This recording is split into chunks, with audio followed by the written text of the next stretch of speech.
Hello বন্ধুরা, তোমরা সবাই কেমন আছো? আশা করি ভালো আছো, সুস্থ আছো। তো আমিও ভালো আছি।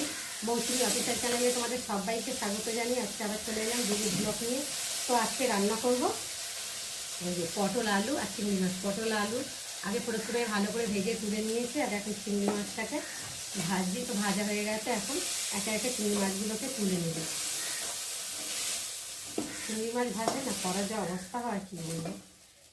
তো যাই হোক, এই চিংড়ি মাছগুলো ভেজে নিয়েছি, আর এখন কড়াতে তেল দেবো।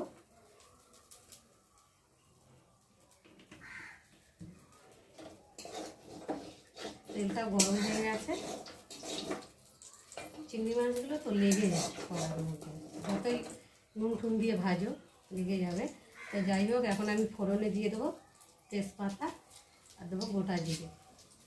ফোড়নে জিরেটা একটু ভালো করে ভেজে নেব।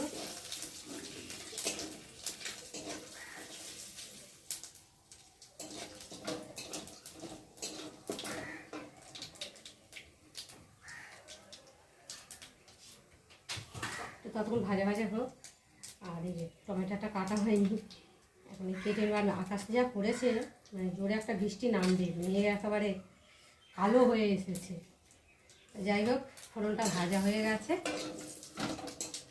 আর এখন আমি দিয়ে দেবো ওর মধ্যে লঙ্কার গুঁড়ো, জিরে আর হলুদ। এবার দেবো টমেটো,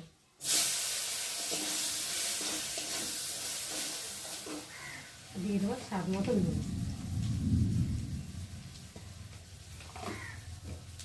দিয়ে মশলাটা একটু ভালো করে কষিয়ে নেব।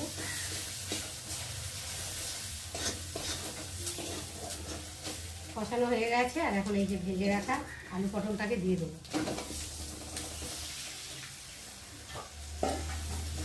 একটু ভালো করে নেড়ে নেব।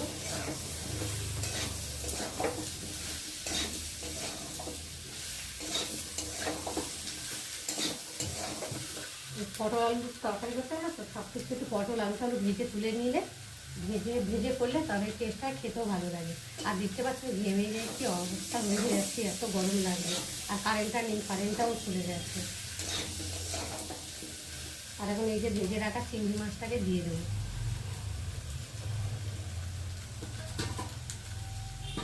একসাথে সব কিছু ভালো করে কষিয়ে নেব।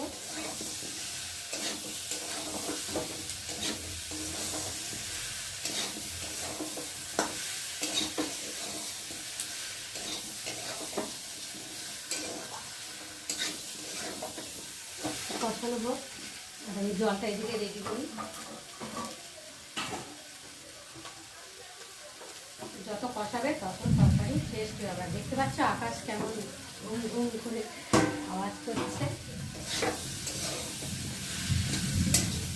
এখন আকাশ ডাকছে, একটা বৃষ্টি নামবে।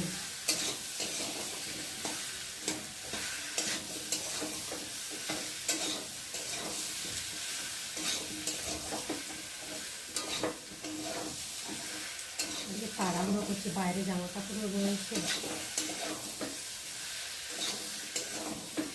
তো দেখো বন্ধুরা, মশলাটা ভালোভাবে কষানো হয়ে গেছে, আর মশলা থেকে তেলও ছেড়ে দিয়েছে, দেখেই বুঝতে পারছো। আর কালারটা অনেকটাই চেঞ্জ হয়ে গেছে, দেখো কত সুন্দর লাগছে দেখতে। তো চলো এখন একটু ভালো করে নেড়ে চেড়ে, আর এখন আমি জল দিয়ে ভালো করে ফুটিয়ে নেব।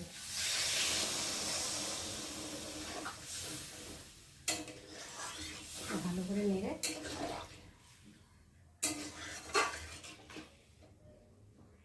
ঢাকা দিয়ে দেবো। তো বন্ধুরা চলো এবার ঢাকাটাকে খুলে দেখি। তো দেখো ঝোলটা অনেকটাই শুকিয়ে গেছে, গাঢ় গাঢ় মতো হয়ে গেছে।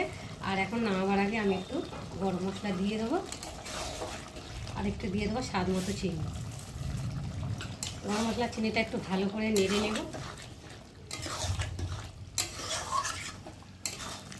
তো দেখো একদম পুরো মাখা মাখা হয়েছে। তো বন্ধুরা, আজকে আমার পটল চিংড়ির রেসিপি কেমন লাগলো তোমরা কিন্তু অবশ্যই কমেন্ট করবে, আর ভালো লাগলে লাইক কমেন্ট শেয়ার করো। আর আমার চ্যানেলে যদি নতুন হয়ে থাকো চ্যানেলটাকে সাবস্ক্রাইব করো।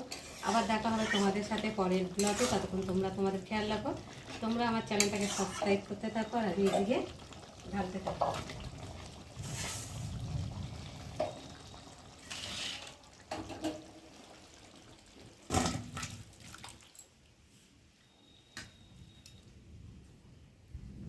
রান্না সেরে চান টান করে ঠাকুর পুজিয়ে খেতে এলাম। তো চলো কি রান্না হয়েছে ফার্স্টে দেখাই।